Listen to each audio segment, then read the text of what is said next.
Hello dear students, आज आपण तुमचा जो काही तिसऱ्या युनिट मधला चौथा चॅप्टर म्हणूया किंवा थोडीशी इंटरेस्टिंग माहिती म्हणूया आपण याला. याचे नेम आहे नो युअर बॉडी, म्हणजे तुमचे शरीर जाणून घ्या.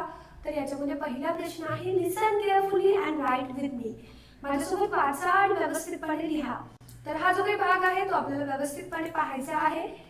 तर याच्यामध्ये आपल्याला थोडीशी आपल्या शरीराबद्दलची आपल्याला माहित नसलेली इंटरेस्टिंग म्हणजे खूप आपल्याला थोडीशी आश्चर्यकारक वाटेल अशी माहिती आपल्याला या ठिकाणी देण्यात आलेली आहे. तर ती सर्व माहिती आपल्याला या ठिकाणी पाहायची आहे, ती अगदी व्यवस्थितपणे.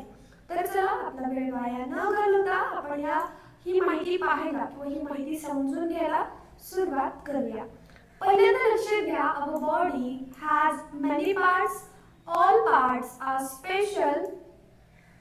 Read the following facts to learn how special they are. आता काय म्हणतो हे वाक्य? हे वाक्य आपल्याला काय सांगत आहे लक्षात घ्या. हे वाक्य आपल्याला सांगत आहे की आपल्या शरीरामध्ये काय तर खूप पार्ट्स आहेत. Many MANY. मेनी म्हणजे काय तर पुष्कळ. त्याचे जे काही अर्थ असतील तुम्हाला ठाऊक नसतील तर लिहून घेत चला. पुष्कळ असे काय आहेत अवयव आहेत. पार्ट्स म्हणजे काय अवयव. All parts are special. सर्वचे सर्व पार्ट्स काय आहेत स्पेशल आहेत, महत्त्वाचे आहेत. Read the following facts to learn how special they are. आता इथे आपल्याला देण्यात आलेले जे काही फॅक्ट्स आहेत तथ्य आहेत. फॅक्ट्स म्हणजे काय FACTS. फॅक्ट्स म्हणजे तथ्य. तर ते आपल्याला काय करायचे वाचायचे आहेत व्यवस्थितपणे की आपल्या बॉडीचे जे काही वेगवेगळे अवयव आहेत ते किती स्पेशल आहेत हे समजून घेण्यासाठी. तर चला सुरुवात करूया. पहिला फॅक्ट लक्षात घ्या, the brain keeps working even when you are sleeping. जेव्हा तुम्ही झोपता, ज्या वेळेला तुम्ही झोपता, ब्रेन BRAIN, ब्रेन म्हणजे काय तर मेंदू. तर ज्या वेळेला आपण झोपतो त्या वेळेला सुद्धा आपला जो काही मेंदू आहे तो कार्यरत असतो. तो काम त्याचं जे काही काम असेल ते काम तो करत असतो. त्यानंतर आता पुढे लक्षात घ्या, we have two eyes but we see one picture. आपल्याला दोन डोळे, बरोबर, एक आणि दोन डोळे आहेत पण आपल्याला एकच चित्र दिसतं. हा काय झाला इंटरेस्टिंग फॅक्ट झाला. त्यानंतर पुढे लक्षात घ्या, देयर आर मिलियन्स म्हणजे लाखो करोडो अब्जो बॅक्टेरिया असतात. कुठे on the our skin. Skin म्हणजे काय तर आपली जी काही त्वचा आहे तर आपल्या त्वचेवरती करोडो अशी बॅक्टेरिया असतात. But most of them are harmless. तर त्याच्यापैकी बरेचसे काय असतात हार्मलेस असतात, म्हणजे आपल्याला त्यांचा जो काही धोका आहे तो होत नाही. त्यानंतर पुढे लक्षात घ्या, next fact, our nose can remember 50,000 different scents or smells. आपलं जे काही नाक आहे तर ते काय करू शकतं तर ते लक्षात ठेवू शकतो. काय लक्षात ठेवू शकतं REMEMBER. रिमेंबर म्हणजे लक्षात ठेवणं, आठवणं. तर 50,000पेक्षा जास्त वेगवेगळ्या स्मेल्सचा सेन्सचा तो जो काही गंध आहे तर तो लक्षात ठेवू शकतो. त्यानंतर पुढे आता पुढचा महत्त्वाचा fact, babies have around 300 bones in their body. जे काही छोटेसे बेबीज असतात, बाळ असतात म्हणजे जवळपास 9 महिन्यापर्यंतचे, तर त्यांच्या शरीरामध्ये जवळपास 300 हाडे असतात. As they grow up the bone fuse together. आणि ज्या पद्धतीने काय होते त्यांची वाढ होते तर त्यांचे जे काही बोन्स आहेत ते काय होतात फ्यूज अप होतात. फ्यूज अप म्हणजे काय तर एकत्रितपणे जुळतात. आणि मग grown-ups have fewer bones than babies. There are 206 means 206 bones in their body. तर जेव्हा ज्या पद्धतीने आपले वाढ होते तर मोठ्या व्यक्तींच्या शरीरामध्ये जवळपास 206 काय असतात तर 206 हाडे असतात. ओके. त्यानंतर पुढे बघा पुढचा fact, the body repair itself if the skin is cut or injured. Blood starts flowing. After a little while it clots. A scab forms on the cut. After a few days the scab falls off. There is a new skin under the scab. बघा आपले जे काही शरीर आहे तर जे काही आपलं शरीर आहे तर त्या शरीरामध्ये काय केलं जातं तर आपली जी काही बॉडी आहे, आपलं जे काही शरीर आहे तर एखाद्या आपल्या स्किनवरती कट झालं असेल, जखम झाली असेल तर ती काय होते तर ती त्याच्यातून त्याच्यातून आपल्याला जखम होते आणि त्यातून रक्त वाहायला सुरुवात होते. त्यानंतर काही कालावधीनंतर त्या ठिकाणी क्लॉट होतो, म्हणजे ते जे काही रक्त आहे ते सांभाळलं जातं, ते गोठलं जातं. मग तो जो काही स्कॅब आहे, ज्या ठिकाणी कट झालेला असेल त्या ठिकाणी थोडीशी स्कॅब जमा होतो आणि काही दिवसानंतर ती जी काही स्कॅब म्हणजे काय, तर त्याला आपण खपली म्हणतो थोडक्यात, तर ती खपली गळून जाते आणि त्या ठिकाणी नवीन स्किन आलेली त्या खपलीच्या खाली आपल्याला पाहायला मिळते. आहे की नाही इंटरेस्टिंग फॅक्ट? त्यानंतर आता पुढचं फॅक्ट लक्षात घ्या. पुढचं फॅक्ट काय सांगतोय? The air from our sneeze can travel at the speed of about 160 kilometers per hour. तर आपण बरेच वेळेला शिंकतो, बरोबर आहे?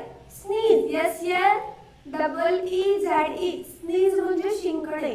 तर बऱ्याच वेळेला आपण शिंकतो, मग आपला शिंकलेला जो काही काय असेल, शिंक असेल, तर ती जवळपास 160 किलोमीटर ताशी वेगाने काय करू शकते? प्रवास करू शकते. जेव्हा आपण खोकलतो, when we cough, the air from our cough travels at about 95 kilometers per hour.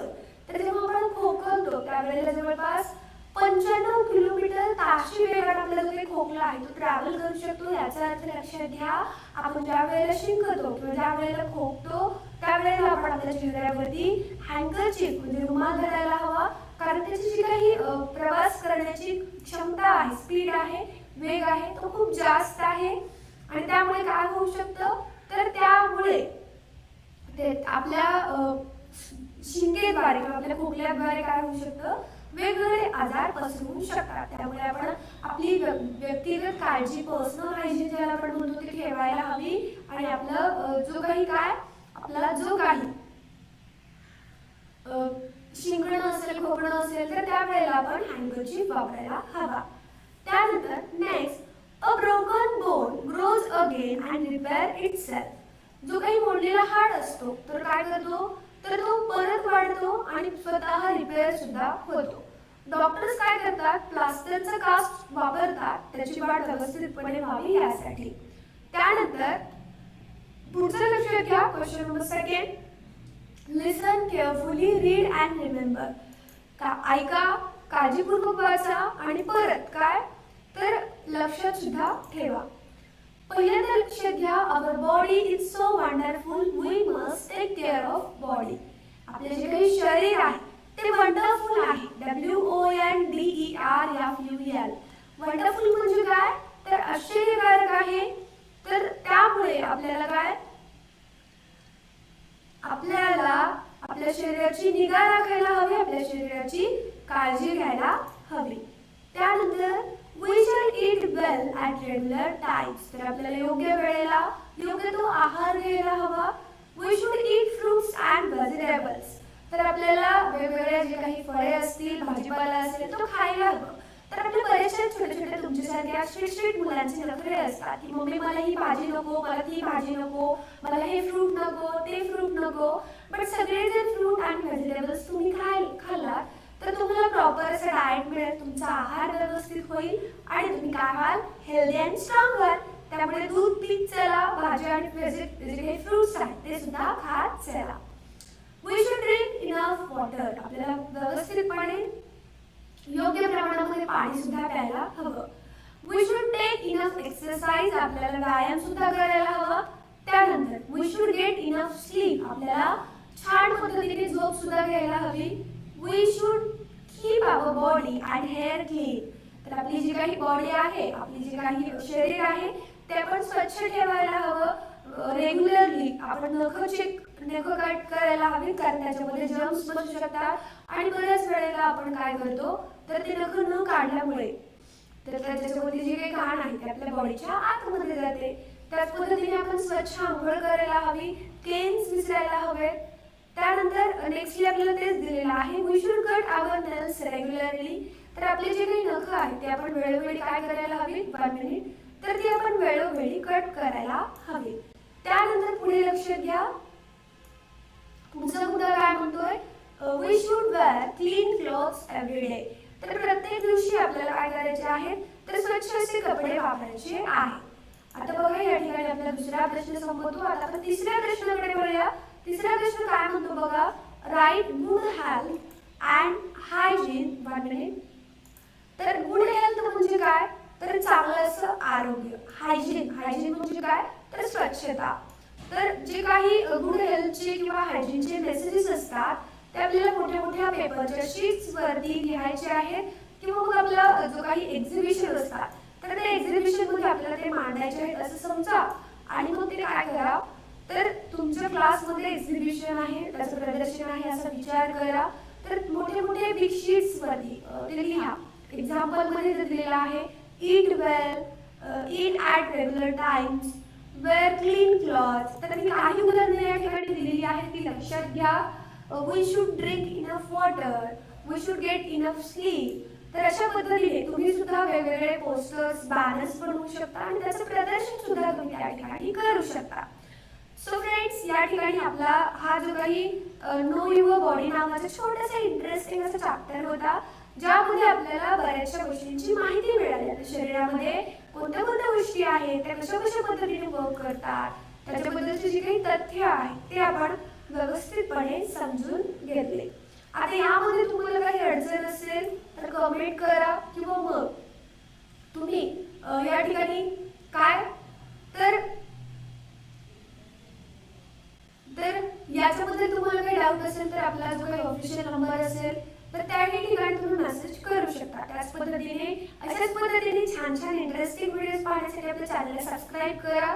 बाजूला असलेल्या बेल आयकॉनवरती क्लिक करा, त्या ठिकाणी ऑल करा, म्हणजे तुम्हाला त्या संदर्भातल्या सर्व नोटिफिकेशन्स मिळतील.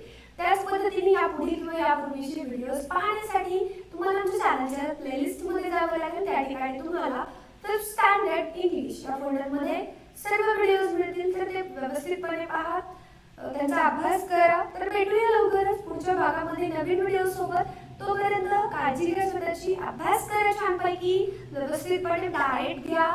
ठीक आहे friends, bye guys, see you again later in next session.